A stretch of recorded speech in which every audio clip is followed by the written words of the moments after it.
Hello everybody, Strategic Sage here with another AI War 2 patch update. I'm glad to be able to give the all clear on this now. There's been a run of issues in the recent patches, but we should be all set and stabilized again with the game. And just a sort of brief rundown on the why of that. In the last update we mentioned that they've done a lot of stuff with being able to load quick starts in the lobby and edit those, and load save games in the lobby and edit those. And there were some hang-on bugs with that, and so they were working through fixing those, and they wanted to fix them in a way that would play nice with the multiplayer updates that are being gradually worked on for the summer.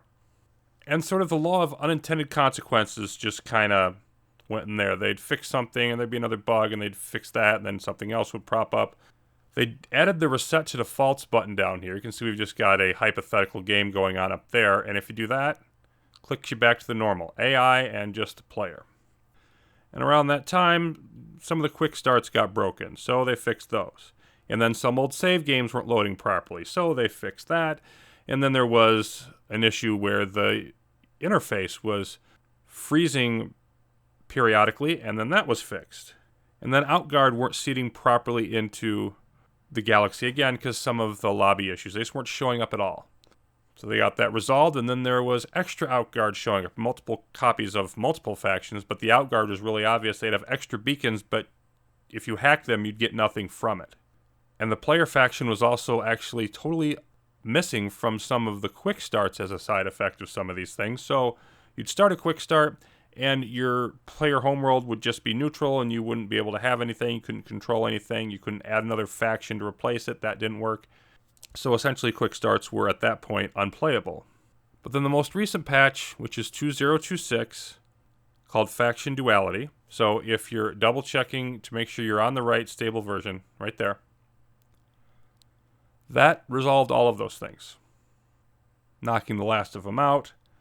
Came out yesterday, and it appears that everything is fine. We haven't gotten any additional reports of those issues, so now there's other things that have been added since 2012 when the last update I did was. Human Resource Fighters got a significant budget boost, and of course they're usually a very minor faction, but they're doing a lot more now. They're still quite minor, but they're noticeable. They're not a complete irrelevancy window dressing type of faction. The Scourge are scaling a little bit if they're in an environment with a lot of powerful enemy factions. Obvious example of that be if you had friendly Scourge in a Spire game. They don't scale a huge amount, but they do get a little more powerful in those circumstances. People were saying they're actually a net liability on higher difficulties, so that's one of the purposes of throwing that in there. There's an AI reserve warning timer.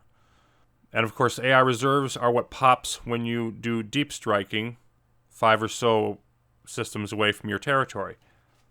And this was prompted by a lot of people who were irritated that, like, say you had a frontier system out further from the way of the rest of them, then you're attacking further out from that.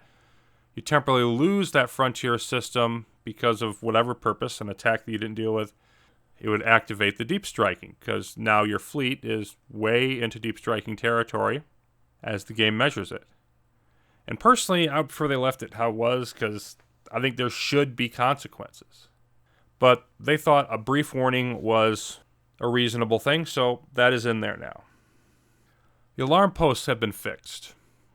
They weren't alerting all the guards in nearby systems from some of the guard posts, so that's been taken care of. And there are new extra Galactic units. There's just more of them in general on difficulty 7 or higher, and that's probably something that may get tweaked upwards again, but there has been some boost in it. And there's also 2 new types, the Jackalope and the Thunderchild. Those are fairly high-level ones. Previously, Tier 3 just had the Hunter Annihilator, and that's it. And melee targeting has improved. Melee units are just sort of clunky to use, and they're going to be somewhat less so. They do a lot better at targeting ships that are moving. Now, they still generally have to be on pursuit to be effective.